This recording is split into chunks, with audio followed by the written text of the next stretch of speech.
Приветики, мои дорогие! Я хотела сегодня рассказать, но так как вы видите, что все видео выходят в одном и том же, в одной и той же одежде, я это снимала в один и тот же вечер. Так сказать, я не могу такое большое видео выложить, потому что я думаю, что это не очень интересно так долго слушать. Ну, может быть, кому-то интересно узнать, как я выучила немецкий язык, хотела вам рассказать.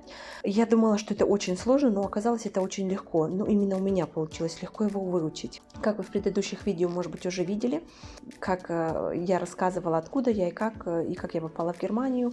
И я там говорила, что я сразу забеременела, и я пошла на курсы именно немецкого языка. Я могу одно сказать: у меня ничего не получалось, ничего не выходило. То, что ты учил сегодня, и за неделю ты уже в конце недели забывал все слова, у тебя ничего вообще не оставалось в голове, так как в семье мы разговаривали на русском. Мой муж, он вообще приехал сюда, в Германию, в 7 лет. Ему было 7 лет, и он пошел сразу в школу, и в школе он был до 4 или полпятого.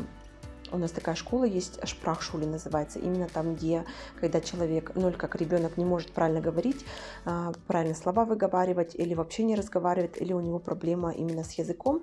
Не только с языком там смотрят тоже, например, если у ребенка гаумен или зайчья губа называется по-русски, да, есть, и у него там не хватает, ну, как здесь в Германии все это зашивает, все это выглядит очень хорошо, но, например, у него плохо он разговаривать может, они там учат его правильно вот это все выговаривать и разговаривать, да.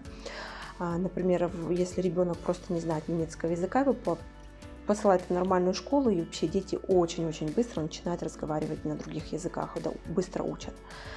Так было у нас с моим первым ребеночком.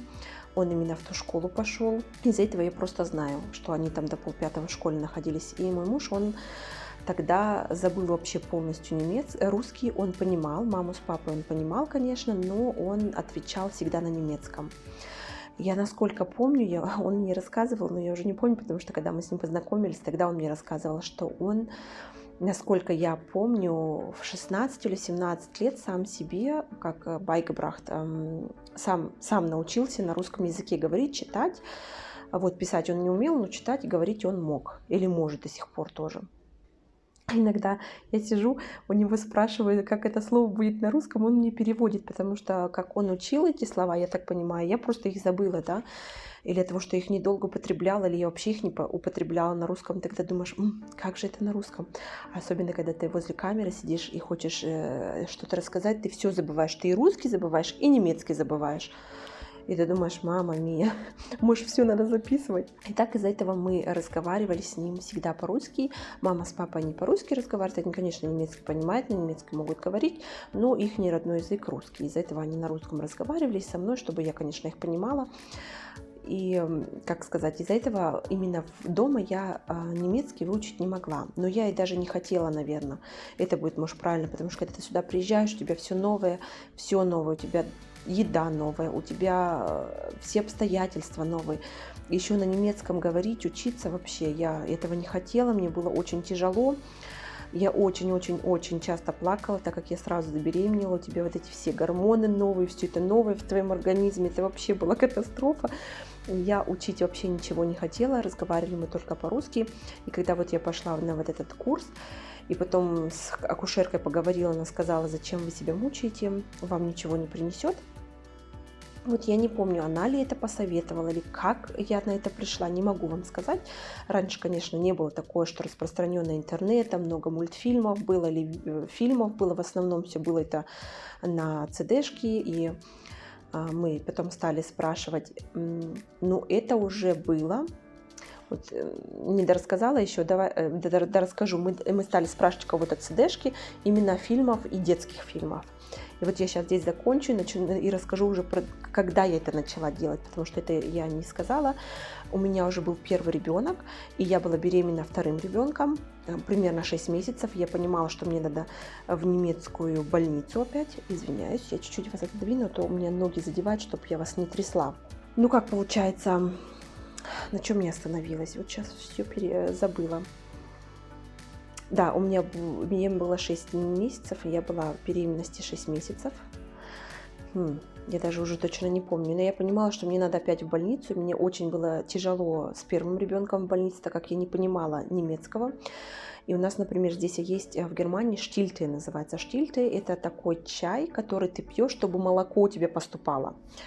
У нас нет такого, что черный чай пьешь с сахаром и с молоком. Это здесь вообще не приветствуется, потому что черный чай – это кофеин, и ребенок тогда немножко такой неспокойный, потому что именно он получает через молоко этот кофеин или не кофеин, я точно не знаю. Мне объяснялось, я точно не могу сказать, из-за этого не надо, пожалуйста, мне писать, что это все неправда, я точно не могу сказать, не буду врать. Но я знаю, что от этого ребенок неспокойный, это я точно помню. Вот. И если вы с сахаром пьете чай, то у ребенка выступает все здесь на щеках, такое красное у него, потом у него животы вздуваются, всякое такое, да. И в Германии ты покупаешь штильте, называется. Я точно не помню, какие травы там внутри. Мне очень хорошо помогало, очень хорошо. И я знала, что этот чай есть, и ты в больнице можешь заказать этот чай. И я пыталась на немецком сказать, и она мне пфефферминц принесла. Пфефферминц – это мята, мне кажется, да. И она мне этот чай дала именно пфефферминц. Я думаю, что это мята называется, мятный чай. Он именно делает, что у вас молоко кончается, а не приходит. И она мне не поняла и сделала такую большую кана это там, где тепло сохраняет, чай полностью сделала, и я всю ночь его выпила, мне молоко не приходит. Ребенок орет, я думаю, что такое, пришел мой муж, я ему объяснила, он понюхал и говорит, это вообще не тот чай.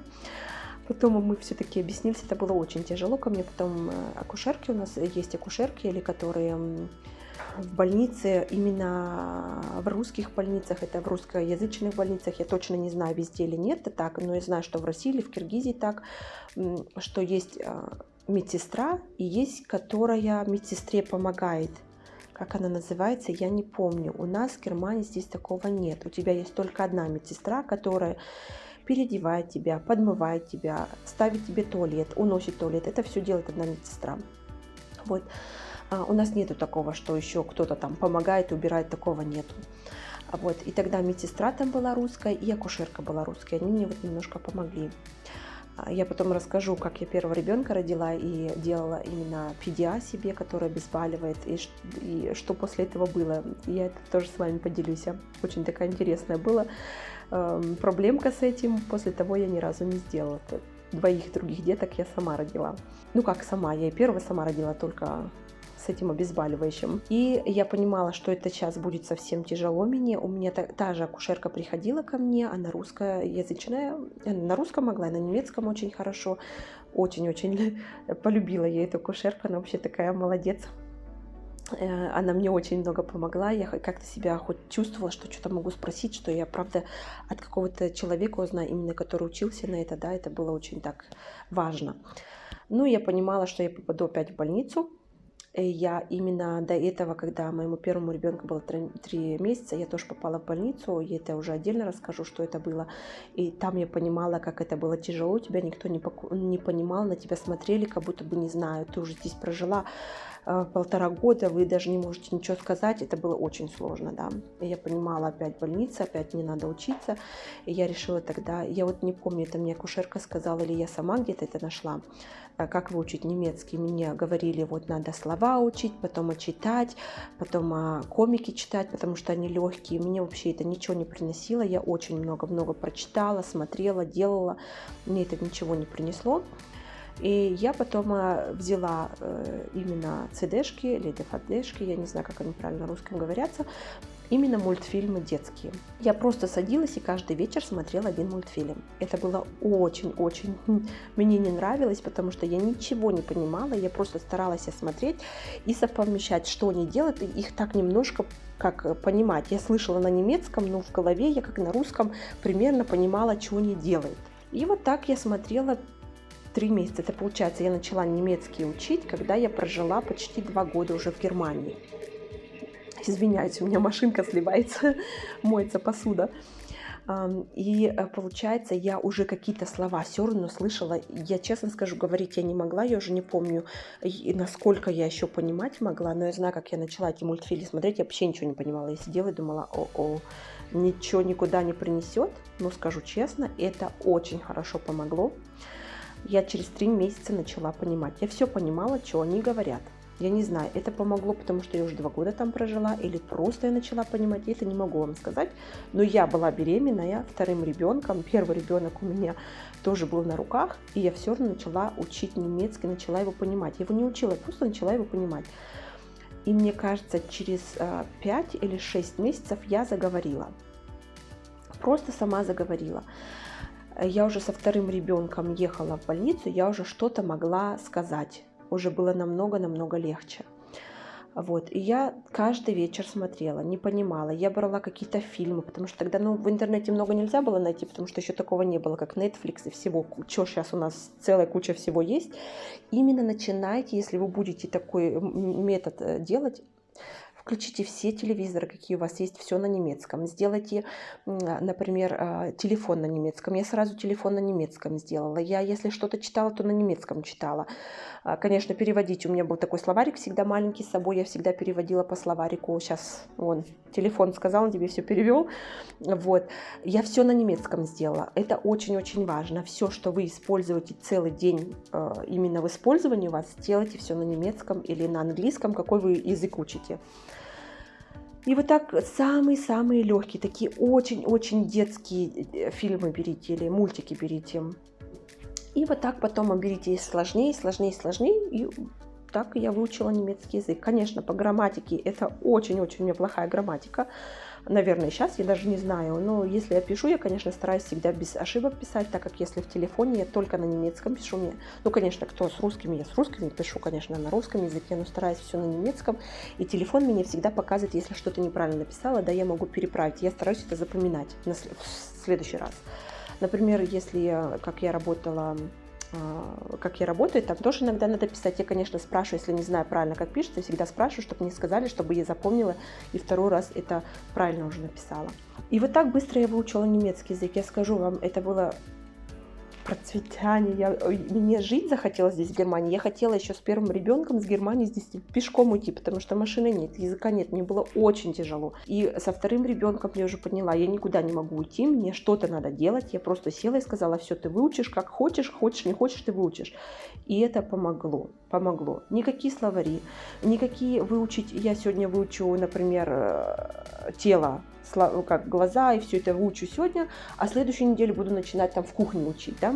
Ничего не помогает. Вот что единственное помогает, вот у вас кухня, да, вы видели уже мою кухню, я туда смотрю, потому что у меня там кухня, у меня шкафчики, да, и, например, я когда начала на медсестру учиться, здесь я в Германии, мне так сказали, что очень легко так выучить слова, именно латинский язык, я так латинский учила. Я просто вешала себе везде на шкафчиках именно немецкое слово и латинское слово, и чтобы я просто проходила и читала его каждый день. Так тоже очень-очень-очень классно учить, что ты проходишь, ты говоришь, смотришь, опять сказал, ты это должен только вслух сказать, чтобы это запомнилось. Вот, это тоже очень хороший способ. Например, вот так сидеть, зубрить. Я зубрила, я в конце недели уже не помнила, что я в понедельник выучила, и в субботу это все перемешалось, и я уже ничего не знала. Это вообще мне ничего не принесло. Конечно, есть люди, которым это очень хорошо приносит, и, конечно, это каждый для своего, как вы учить будете, но если у кого вообще не получается, у меня вообще не получалось. Я такая была verzweifelt, я, как это сказать по-русски, я уже больше ничего не могла, я сказала, все, ничего не хочу, никогда не смогу немецкий выучить, у меня ничего не получается. Вот этот способ мне помог. Я была уставшая, я сидела, у меня полушарие было все отключено, как это говорит, как акушерка мне сказала, что левое полушарие отключается именно в беременности у женщин, и что это очень тяжело что-то, но это мне именно помогло. Из этого вдруг, если вы хотите попробуйте этот метод, обязательно переключите все дома. Если у вас есть телевизор, то переключите телевизор на немецком, слушайте Nachrichten, забыла, как она называется. В общем, все, что если у вас целый день разговаривает, у некоторых есть такая, что целый день разговаривает телевизор. Просто включите его на немецком, пусть он разговаривает. Вы просто когда-то будете понимать. Смотрите, например, если слово не понимаете, смотрите, что он делает, чтобы как сопоставить и примерно понять, что это за слово. Вот. Из-за этого надо именно с таких очень легких фильмов или очень простых мультиков начинать, чтобы вы поняли, что когда для детей, да, а не так, чтобы ребенок тоже понимал, что они делают, и ты можешь сопоставить, и получается очень классно. Попробуйте обязательно. Если вдруг кому-то поможет, то напишите мне, пожалуйста, в комментарии, да, мне помогло. Я так хочу сейчас английский начать учить, так как я уже давно хочу английский учить. Извиняюсь, у меня там кошечка пришла, мне надо ей открыть дверь. Я вас возьму с собой, пойду ей открою дверь. Ну, заходи. Прибежала, хочет кушать. Ну ладно, я сейчас закончу с вами видео, и тогда попрощаюсь, и тогда уже накормлю мою кошечку. Ой, теперь я сильно далеко от вас. Я сижу здесь в такой теплой кофте, как будто у нас холодина. У нас уже батареи не работают, но у нас не холодно.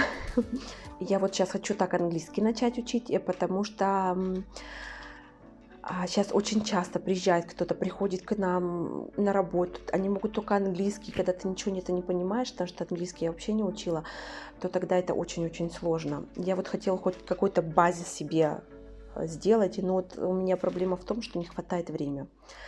Ну, надеюсь, что у меня получится. Я уже начала. Один раз уже посмотрела мультик, но это было очень-очень тяжело. Я ничего не поняла и сидела, думала, я никогда в жизни его не учу. Но говорят, что немецкий сложнее именно английского. Все-таки, может быть, у меня получится. Еле я найду время, чтобы у меня получилось. Вот это правильно сказать. Ну, вот как-то так легко. Я считаю, что это легкий способ учения языков.